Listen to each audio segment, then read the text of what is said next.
Welcome to the P Factor. I'm your host, P. With the first full week of NFL free agency wrapping up here in 2025, I wanted to share my first mock draft for the upcoming 2025 NFL draft. We're going to be approaching this draft based on moves teams made over the last 2 weeks, post combine analysis, and just the latest word on the streets. We're only going to focus on the first round today. I'm going to dive into the later rounds as we get closer to the actual draft date. And as always, your likes, comments, and subscriptions are much appreciated. And let's dive right into this one.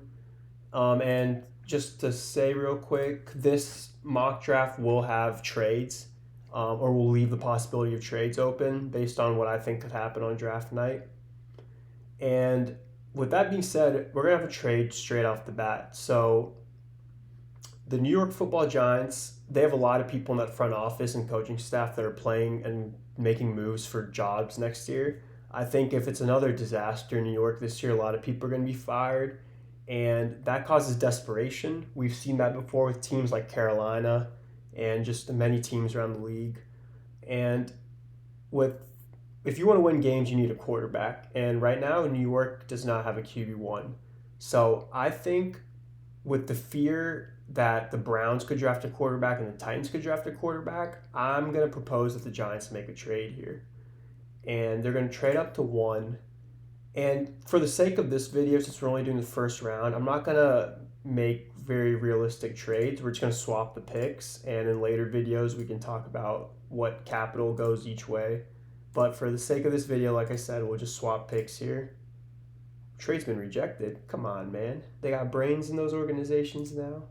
All right, give me 1 second. Let me just do this again. Okay, there we go. All right, so Giants first overall pick. I've been seeing a lot of things lately that they love Shedeur Sanders out of Colorado, and for this draft, I'm gonna have them take him over Cam Ward. In all reality, if they trade up to one, I think Cam Ward's the right pick. But just from what I've been seeing online and the current state of mock drafts and draft rumors in general, we'll go with Sanders. Um, and this will be interesting. The QB news is always really interesting to keep up with as we get closer to draft day. There's always smoke. You start to finally get an idea of who's going to go one like a week or two before the draft, at least which quarterback's going to go first. We've been seeing a lot of Jackson Dart smoke lately. I don't think he'll be a first round quarterback, but we'll see.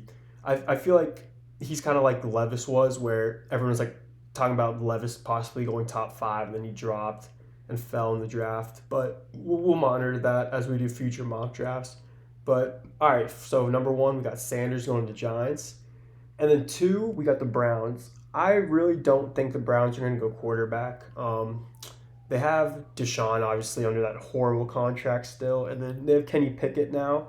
I don't think either one of them is taking them to the playoffs, but I think it'd be pretty foolish for the Browns to go quarterback here, considering how much money they already have tied up in Deshaun. And they have a lot of holes on that team. So I have number two, Abdul Carter. He's been rumored to go number one to the Titans. He's probably the best defensive prospect in this draft. Pure defense, because Travis Hunter's still not decided if he's playing cornerback or receiver. I know he's claiming he's going to play both, but I don't think that's very feasible, at least in the NFL, but we'll see. So we have Sanders at one, Abdul Carter at two. You have a really lethal duo now of Myles Garrett and Abdul, now that Myles Garrett's re-signed back in Cleveland. So that's one and two. And then three, I think the Titans here go Cam Ward. So this is another team that doesn't have a real QB1 for the future. I think you're not getting a top three pick is not a guarantee. When you're in this spot, if you don't have any prospects at quarterback, you kind of need to take a gamble on one. And I think Cam Ward's a fine quarterback to take a gamble on. My QB1 on my draft board, and on most people's draft boards. So they go Cam Ward here at three. And then the Patriots, this was an interesting one. I think they could go O-line here. Ted McMillan's a great receiver, but there's no Jamar Chase kind of, Marvin Harrison kind of receivers in this draft. So I don't think they go receiver here. That would just be too early, as badly as they need weapons for Drake May. But I think for the sake of this mock draft, I'm going to go with Travis Hunter here. You get a real cornerstone piece for the franchise. Still, I mean, he could play receiver, he could play corner. We don't really know yet. But either way, you're going to get stud on whichever side of the field. And yeah, I think that's just the right pick here. And then number 5, we got the Jags. So the Jags are an interesting spot. They have their quarterback, they have BTJ now. They have some pieces, but really their defense is really bad. And I think here the right pick is Mason Graham. You get an absolute stud in the interior of that defensive line. I think they could go offensive line here. Could reach for some other guys, but I mean I wouldn't overthink this pick. I think at 5 you run up there, get this pick in, take Mason Graham at 5.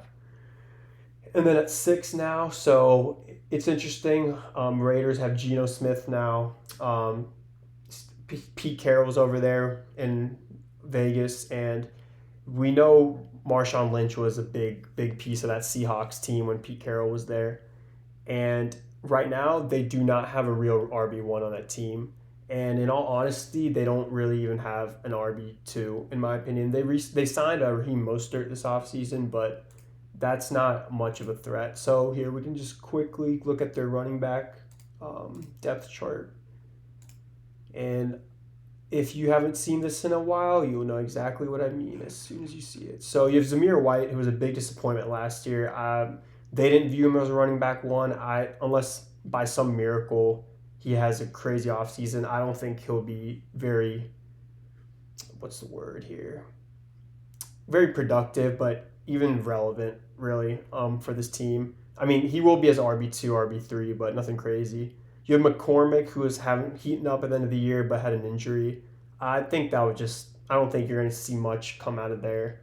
And, like, come on, man. You're not riding with guys like Chris Collier or McAllister. I mean, Isaiah Spiller has some potential, but, like, let's be real. So, we're going to go with our boy Genty here. You get a generational running back, fits Pete Carroll's style of the way he wants to run offenses and run teams. You get a real weapon here with Bowers and give Geno someone to really take the load off him. And I've been seeing this a lot lately, Genty to the Raiders, and I think it's a great fit here. So there we go. Generational running back right there going 6. And now 7. So the Jets got really interesting this offseason.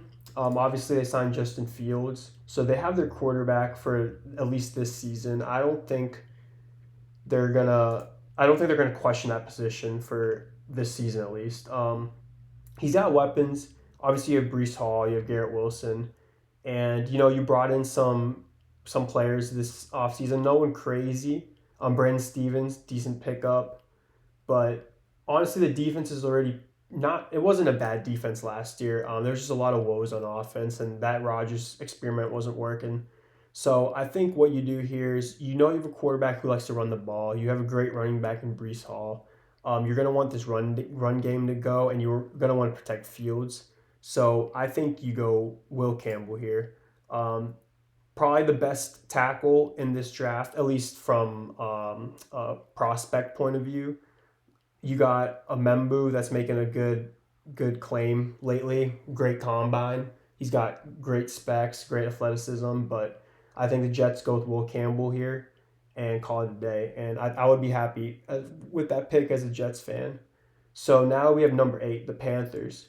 So the Panthers could go a couple ways here. They could go McMillan because I'm not sure if the Panthers are convinced they have a real receiver one. Leggett and Coker are going to hopefully develop and progress this season. And you have Thielen for another year. But really, the Panthers' defense was atrocious last year. They brought in a lot of help this year, signed a lot of quality guys, but that front 7 is still lacking big time. So we see they got some help in the secondary with Moehrig. That was a great signing. You brought in some guys for the inside of the D line. You got some decent signings, but they still don't have a line. The linebacker room is really lacking. You don't have an edge that instills fear in the opposing offenses. But I think what the Panthers do here is they go with Jalen Walker. Jalen Walker is a very versatile defender. He's not Micah Parsons, but he has that Micah Parsons type of versatility. He's got that edge speed. He can play that outside linebacker position. And I think Jalen Walker can just really be a force in this front seven for the Panthers, a rebuilding front seven. And I really think he's been a lot of people's favorite. Like, he's been shooting up boards lately, at least in the first half of the first round. And yeah, you're getting a stud out of Georgia. I think that's a no-brainer for the Panthers here, and I'd be ecstatic with that one. So now we got the New Orleans Saints, and this one, honestly, I thought a lot about. The Saints didn't lose as many guys in free agency as I thought they would. I don't know where they got this money from, being like 60 million under the cap, but they made things work. They kept a lot of guys like Cam Jordan, Tyrann Mathieu. They paid Juwan Johnson a $30 million contract over 3 years. And they even brought in Justin Simmons, if I'm not mistaken. Let me just double check on that one. Justin Reed. Sorry, Justin Reed and Chase Young. Yeah, so they definitely brought in some guys. Didn't lose as many guys as I thought they would. And I think what they could go many ways here. Again, this is another team that could go McMillan. Olave's had some injury history lately. Bring in some help for either Carr or Rattler, whoever ends up starting. Could go Will Johnson. Honestly, could go any position. Their D-line's got some guys getting old over there. But I think what they do here is they go for the upside in Membu and get a really athletic offensive tackle who I think could go over Will Campbell, but I think these two guys are kind of interchangeable, and I think this would be a pretty solid pick for the Saints here. Just give you some youth on that O-line, someone who can hopefully be there for whichever quarterback for the next decade, barring injuries. So I think that's how the top 9 goes, and now we go to 10. So you got the Bears. So the Bears obviously bring Ben Johnson in as head coach. You're gonna want to continue to build around Caleb, and just keep going there. Their defense is pretty solid, roster wise at least. They brought in some guys, brought in Grady Jarrett. And yeah, so I think what they do here is they continue to build that offense. As we saw that Ben Johnson loved Laporta his rookie year, and I think the Bears opt for a generational tight end here, Tyler Warren out of Penn State. I don't think Cole Kmet's that guy at the tight end position for them. He is a good tight end, but with Warren, you have a really lethal duo here. Warren, a solid receiving tight end. Kmet, do some blocking. He can also obviously catch the ball. And I think this would give Caleb Williams another really solid weapon out there with Rome and DJ Moore. So I think that's what the Bears do there. And then now we got San Fran. So, man, San Fran has not had the best free agency. They've lost a lot of key guys that have been around for the last few years. They've traded away guys like Jordan Mason, some depth over there. Traded away Debo, obviously, lost Ward, obviously lost Kinlaw. There's a lot of question marks around this team right now. Are they going to be back next year? Are they going to be good? And one of the big question marks is their O-line. If we pull up their offensive line right here, you got guys that are getting old up there, guys who aren't performing as well as you'd like them to for a Super Bowl run. Obviously, Trent Williams is up there. He's returning this year. And then, yeah, you got a lot of guys here that you're paying that aren't really that impressive. So I think, obviously, the Niners are kind of blown here. They missed out on the 2 best tackles, in my opinion, in this draft. But at 11, I have them taking Kelvin Banks, who's the next best tackle on this board out of Texas. He's got some knocks on him with shorter arms, but still, he's up here for a reason. I think he can be a solid tackle for this team, bring some youth to that position. And, I think if they don't take him at 11, another one of these teams takes him here. So this is what the Niners do here. And now we got the Dallas Cowboys. So the Cowboys have had an interesting free agency. It's been rather quiet, but they're making some moves. So, yeah, you bring in Javonte Williams to replace Rico Dowdle. You bring in Miles Sanders. So I guess this is your running back duo going into the year. But I wouldn't be surprised if they took a running back in one of the later rounds, considering these are both 1 year deals and this running back class is phenomenal. You bring in Dante Fowler, you bring in Solomon Thomas, short term deals, nothing crazy. So they didn't invest long term in any of these guys. Um, yeah, the Cowboys obviously getting a lot of heat these days, really interesting place. But I think what they do here is they take a swing on Shamar Stewart out of A&M. You have a defensive end. I think a lot of the edges in this class are you're banking on their athleticism after Abdul Carter up here. And I think if you're going to take a swing on one of these edges, you might as well do it on the guy who has the most athletic upside. He's 6'5" or 6'6". He's huge. Didn't really have the stats to back up his a position this high in college, but the potential is there. He's definitely somewhat of a project, but not like he's not like it's not like he just started playing football. He's got the tools to be a really really scary edge in this league. And yeah, I think Dallas takes a swing on him here, tries to develop him there, get a Demarcus Lawrence replacement on that D line for years to come.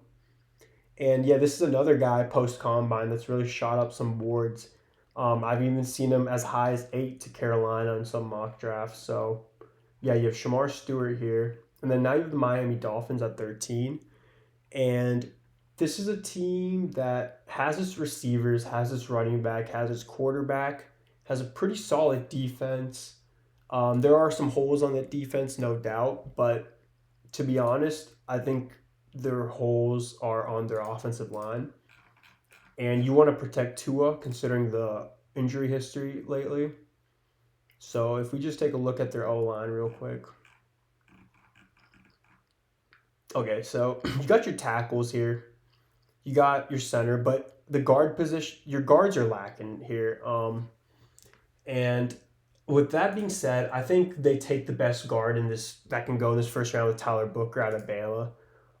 It might be a few picks early on him here, but it's a position they really need. And I think they can live not taking Will Johnson. They don't need Tet. They could take an edge, but I think this is the way to go for Miami. Keep, like I said, protect Tua. You got to get this offense rolling again next year. That's their hope. That's their only hope to make a Super Bowl run. Just get that offense clicking, get Waddle back in, get Achane going on the ground, and it all starts in the trenches, man. So yeah, let's say Tyler Booker here at 13, and then next up we got four. So I got a trade here. There are players here I think Colts Nation would be really happy to take, but I think there are guys that they could get later in this draft, like in this range. So with that being said, I'm gonna propose a trade here. I have the Green Bay Packers trading up to 14 with the Colts. And again, we won't get into the draft all the picks and everything right now. We're just gonna get the. Let's try this again. Green Bay, Indy. Come on, man. They really don't want the Packers to win. All right, let's try again. I'm going to swap the teams this time. Indy, Green Bay. Boom, boom. Propose. All right, there we go. So I guess when one team gets fleeced, the trade gets accepted when it's the team proposing it. But okay, so all right, Green Bay needs to stop beating around the bush.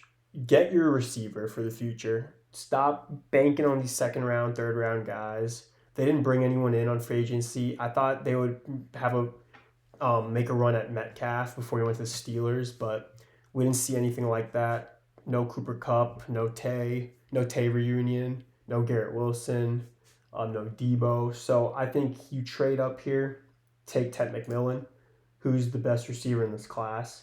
You're giving Jordan Love a legit weapon. And as a Packers fan, I'd be ecstatic if this went down. I'm sure they'd have to give up maybe a future first, definitely some good draft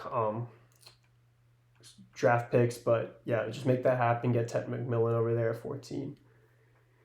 And now we go to the Atlanta Falcons. So the Falcons, have a couple holes on defense. They could go a couple ways here, but I'm gonna have him staying within the state, taking UGA edge, Mikael Williams.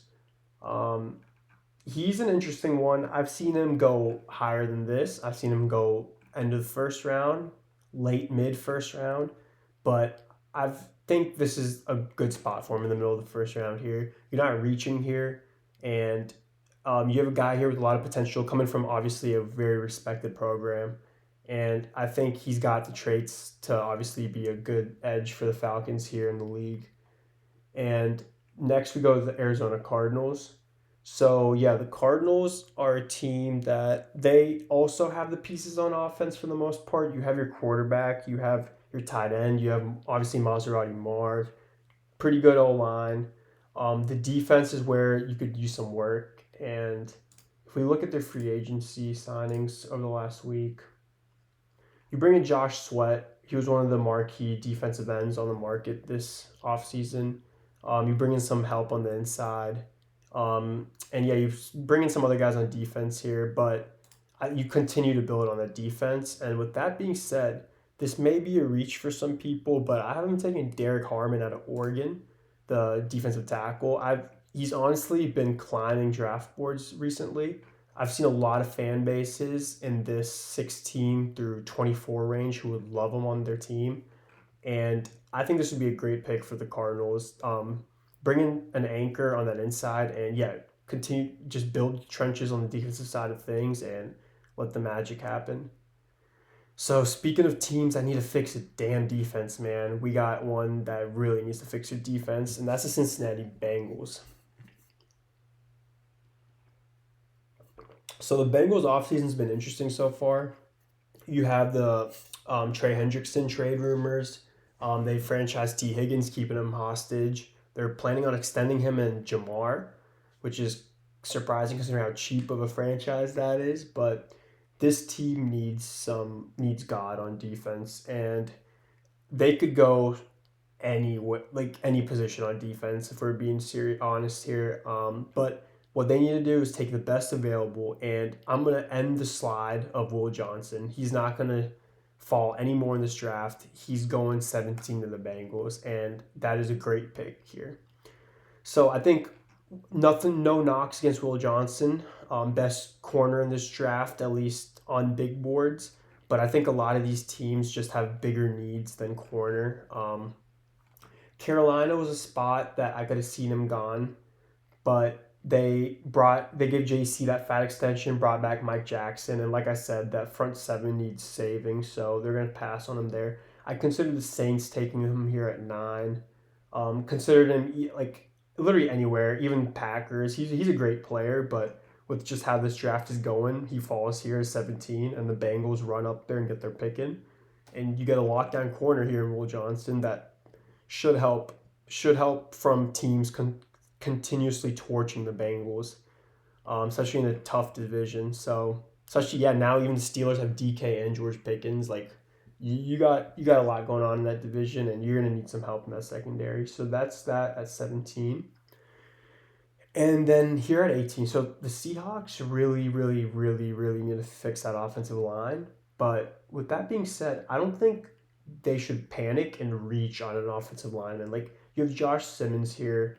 You have some guys in the later down here on the big board that are solid players, but it would just be a reach here at like Connerly, for example, out of Oregon.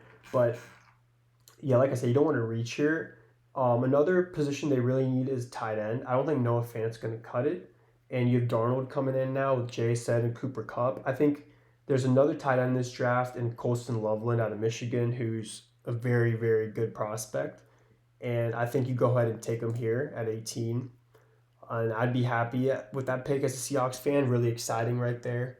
And that's what I think they should do there at 18. And then now we go to 19. We got Tampa Bay. So Tampa Bay's offense is honestly pretty solid for the most part, obviously, as we saw last year.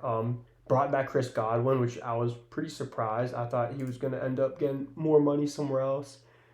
And then their defense could use some youth and just start building for the future and, just fill in some holes for the present.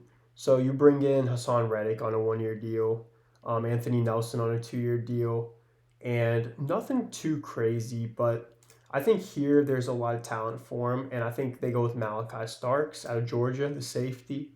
Really good pick here. I would be very happy to take him here at 19 if I was the Bucks. They could have gone edge. They could have gone linebacker. But I think this is the player with the highest upside at this position with who was available on defense, and that's the way they go. So now the Denver Broncos. So I love what I'm about to do for the Broncos. So the Broncos had one of the best offensive lines in the league last year. All those guys are returning. You had an electric offense under Bo Nix. They do need more weapons for Bo Nix, but what they need to do is take advantage of that offensive line with a solid run game. So Javonte Williams walks to the Cowboys this offseason. They haven't signed any big name running backs.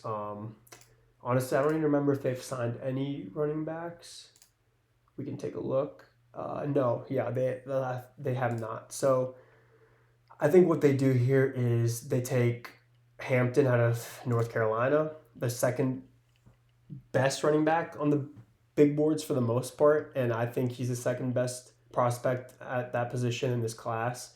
Um, this could be a game changer for the Broncos. An already good team on offense, bringing in a real dangerous run game with Bo Nix and whatever's going on there with Sean Payton. And this would be fun to watch. Immediately, he becomes a huge dynasty fantasy football gold mine. I'm sure teams will be salivating at any running back that goes to Denver. And I will add, if Colston Loveland or Tyler Warren fall down here to 20, I see them making that pick too. But I don't think they're as tight and needy now in signing Evan Ingram to that 2 year deal as they were before that. So I think this is a great pick here for Denver. Um, I would love to see, for just the love of the game, Genty falling down to maybe around the 9 through 12 range, and then the Broncos trading up and taking them. I think that would be phenomenal. But again, this is still a great pick at the position, and it could work wonders for this team. So now we move on to the Pittsburgh Steelers. So obviously the big thing with the Steelers this offseason was the DK Metcalf trade. But there's currently no quarterback in Pittsburgh. You have Fields, who went to the Jets for that massive 2 year deal. You have Russell Wilson, who's still bouncing around, visiting places. You've had Rodgers rumors, but I'm gonna go. I'm going under the assumption that they will have a quarterback by draft night. So we're not gonna entertain taking a quarterback here for the sake of this mock draft. Maybe by the time I do my next mock draft, we'll have some more clarification there at quarterback. But for the sake of this one, we'll just say Russell Wilson's there or Rodgers is there. And I think they're going to try to get some youth on that defensive line that's aging. Bring in some guys who can contribute in a couple years, or off the bat, but also down the road. And, this has been the Pittsburgh defense has always been a staple of that franchise over the last decade or two. So they continue to make sure that they don't lose their grip on the defense. Now, I really like them taking Walter Nolan here out of Ole Miss, the DT. Big boy over there in the middle of that defensive line, the inside. And I think you can get a guy here who can be a really disruptive force. And, a little unpolished, but for the most part, already a day one contributor. And that would be really exciting for the Pittsburgh defense right there. And then sticking to the theme of defensive tackles, you have the Chargers, another team who I think would really benefit from a DT. I think I did consider taking a receiver here, or considered picking a receiver for them to take here to pair with Lad McConkey. But, I think that's something they could wait for later rounds. This isn't the best receiver class. There's still some guys out here who I really like. But I think they go for the upside here. On the defensive side of things with Kenneth Grant, Michigan DT. He's another guy I've seen a lot of fan bases saying they'd be happy with taking in this 20 to 28 range. and for good reason. He's a really solid prospect who can bring a lot of things to that inside. And yeah, we get two DTs going here back to back. And now we go to the Colts, who traded back to 23. And if I was a Colts fan, I would be extremely happy because this is the guy who I honestly was probably going to take for them at 14 in Campbell out of Alabama, linebacker.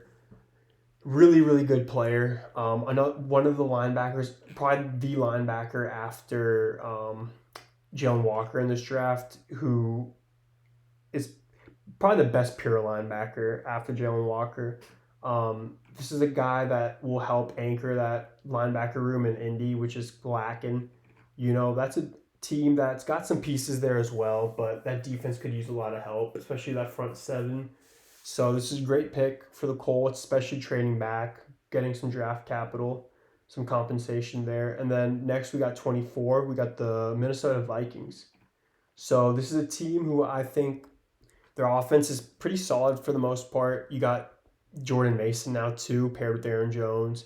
Obviously, you got your receivers, you got your tight end, and it's really the McCarthy show now. I think they're going to ride with JJ. We'll see what happens there, but you want to bring in some pieces on this defense. I think they could benefit just best available on defense at this point in the draft, and you have a absolute stud out of South Carolina here in E-Man. This is a safety who, honestly, if he goes before Malachi Starks, I would not be super surprised. But these two guys, I think, are the best safeties in this class. And this would be a great pick for the Vikings here. You have a guy here who's gonna make a difference start from day one, and barring any injuries, will be a staple on that defense for years to come. So now we have the Texans at 25, and the Texans have been a little confusing this offseason. One of their weaknesses last season was their offensive line, and they're just shipping guys out, which I guess they don't want there next year on their offensive line because their offensive line struggled. But at the same time, like, you have no depth, and they're not really making any moves this offseason so far on bringing guys into the offensive line. You bring in a guard in Tomlinson, Laken Tomlinson, but other than that, you didn't make a splash on a tackle or a guard or a center or anything like that. So I think out of necessity, they have to go offensive line here, and more specifically tackle. I think they'll go Josh Simmons here. He's not as good, in my opinion, as some of the tackles that we took up here in the draft, but he's still a guy that deserves to go end of first round. And I think this is a solid spot. You're not reaching for him here. He's kind of in that range of where he should be. And yeah, the Texans need to address that O-line, especially to protect Stroud so he can have a bounce back year next year and get that run game with Joe Mixon going. And then following them, we have the Rams here at 26. So the Rams are another team, really solid season, honestly. And they have some holes in the secondary and just around the defense that they could do some patching. And you have some talent here, and I think they focus on fixing up that secondary a bit, especially that cornerback position. And they take a stud corner out of Texas and right here. Honestly, I forget how to pronounce his first name, but Barron. I've only seen good things when I've watched him play. I've only read good things after the combine, and I think they get a really good corner here that'll be a staple in that secondary. They already hit on Jared Verse last year. That was such a great pick. And this is just a franchise and front office that drafts really well, and I'm confident that they find a player here on defense that they would love, like Jared Verse last year, and pull the trigger here. So now you have the Ravens. I think the Ravens could go O-line here, but I think it'd be a reach to take some of these guys. And I don't think they're desperate that they have to take O-line. So they go for some upside here and take Siobhan Ravel out of ECU. Another cornerback who's got the frame, got the talent. Coming off an injury last year, though, which is a little concerning. but with pairing with Marlon Humphrey, that's a really really solid tandem right there in the secondary, especially with some guys they already have back there who are a little underrated. And I'm this Ravens would be really happy if E-Man fell to him there or even Starks, but you got to go with what's available with the cards you're dealt. So I think this is still a really good pick for him here at 27. And then you go to Detroit at 28. I think Detroit needs some help on that D line with Hutch. Bring in another guy on the other side with some upside. And I think the definition of an edge with upside is James Pierce out of Tennessee. He was up here in mock drafts and boards earlier before the combine, but after some of these guys kind of took a shine like Shamar Stewart, you have him kind of fallen. And I still think he'll go at the end of this first round, maybe beginning of the second round, but I think this is a swing the Lions take here and see what happens there. Maybe they find a running mate for Hutch on that D line here on the opposite side. And then you got the Commanders here. So looking at this board, honestly, if they hadn't traded for Debo, I would have taken a receiver here. There's 3 quality receivers off the bat, but honestly, I'm going to propose a trade here. I think it would be in their best interest to trade back to the beginning of the second round and add some more draft capital because they've had a pretty good offseason. They had a really good offseason last year, obviously. And I think there's a lot of guys here they could benefit from having, but they will be available in the start of the second round. And I'm going to propose that the New England Patriots draft. Let me make sure I do this right this time so we don't get declined. I think it was this way. The New England Patriots trade up here. Okay, there we go. They trade up and they take Matthew Golden. So before I make this pick, I think that Egbuka and Luther Burden are better receiver prospects. But like I said at the beginning of this video, we're also going to consider the latest word on the street and post-combine hype. And Matthew Golden has been climbing up boards, and a lot of fans want him in this range, even starting from like here, the mid-teens. So just going based off that, the current events, we'll take Matthew Golden here. So I know that we had the Patriots taking Travis Hunter here too. And, if he, before the draft, declares he's playing receiver, we're not going to make this pick, obviously. But we're going to go under the assumption that he's playing corner. And we're going to get your true wide receiver first-round pick here in Matthew Golden. You got to get Drake May some weapons. They didn't get T. Higgins. They didn't make any splashes at receiver this free agency. You have Mac Hollins now, but, let's be real, Mac Hollins is not scaring opposing defenses and keeping them up at night when they're game planning.